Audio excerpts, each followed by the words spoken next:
रतन टाटा। जी हाँ दोस्तों, आज हम आपको बताने वाले हैं सर रतन टाटा के बारे में, जो कि एक बहुत ही बड़ी महान हस्ती थे।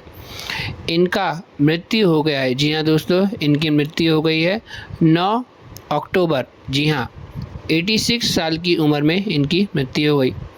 आइए हम आपको बताते हैं रतन टाटा कौन और क्या थे। रतन टाटा का जन्म 28 दिसंबर 1937 में मुंबई में हुआ। आपको बता दें कि रतन टाटा की शिक्षा हार्वर्ड बिजनेस स्कूल में 1975 में हुई, कार्नेल विश्वविद्यालय 1959 में। उनके भाई का नाम Noel Tata, Jimmy naval Tata है। आपको बता दें कि रतन टाटा आखिर क्यों प्रसिद्ध हैं। रतन टाटा इसीलिए प्रसिद्ध हैं क्योंकि उन्होंने न सिर्फ टाटा समूह को नई ऊंचाइयों पर पहुंचाया, बल्कि भारतीय उद्योग को वैश्विक मंच पर प्रतिष्ठा दिलाई। उनके नेतृत्व में टाटा समूह ने कई ऐतिहासिक अधिग्रहण किए और समाज कल्याण में भी महत्वपूर्ण योगदान दिया।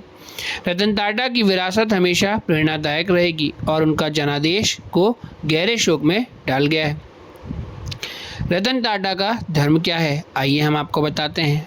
रतन टाटा न केवल व्यापार जगत में बल्कि पारसी समुदाय में भी एक महत्वपूर्ण व्यक्तित्व हैं। पारसी समुदाय जोरोआस्ट्रियन धर्म का पालन करता है और यह भारत के सबसे छोटे लेकिन प्रभावशाली धार्मिक अल्पसंख्यकों में से एक है। टाटा का इस समुदाय के प्रति योगदान काफ़ी बड़ा था। रतन टाटा आखिर इतने अमीर कैसे बने, आइए हम आपको बताते हैं। रतन टाटा भारत के सबसे सम्मानित बिजनेस टाइकून में से एक थे। उनके नेतृत्व में टाटा समूह काफ़ी आगे बढ़ा है। वे 1991 से 2012 तक 2 दशकों से अधिक समय तक टाटा सन्स समूह के चेयरमैन रहे। रिटायरमेंट के बाद भी वे टाटा ट्रस्ट के जरिए परोपकारी गतिविधियों में शामिल रहे। आखिर उनकी मृत्यु कैसे हुई। रतन टाटा की बुधवार यानी 9 अक्टूबर 2024 देर रात मुंबई के एक अस्पताल में निधन हो गया। टाटा समूह के मानद चेयरमैन 86 वर्ष के थे।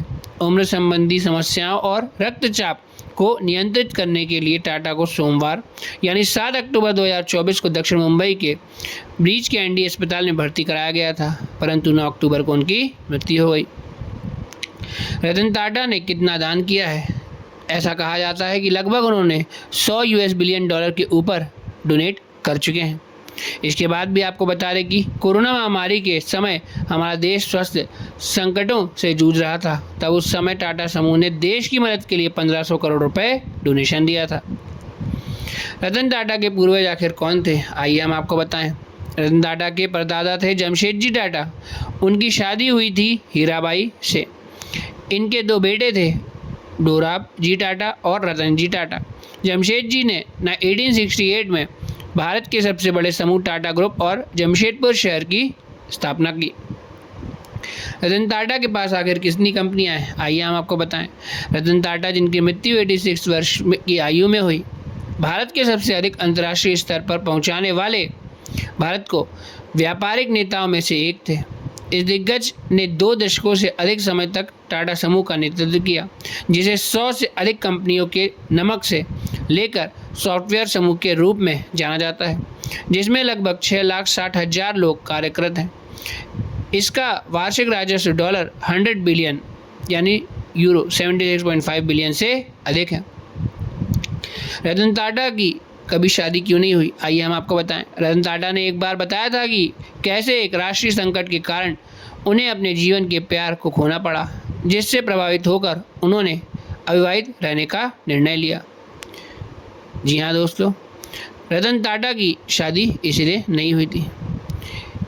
उनका नाम सिमी ग्रेवाल से जोड़ा जाता है। जी हाँ, रतन टाटा के बाद मालिक कौन होगा, आइए बताते हैं। रतन टाटा के सौतेले भाई नोएल टाटा को टाटा समूह के उत्तराधिकार के लिए एक प्रमुख उम्मीदवार माना जा रहा है। नोएल टाटा नेवल टाटा और सिमोन की संतान है और उनकी टाटा समूह के साथ गहरी भागीदारी है। माया टाटा टाटा समूह के प्रबंधन में बड़ी भूमिका निभा रही हैं। रतन टाटा के जीवन की एक छोटी सी झलक।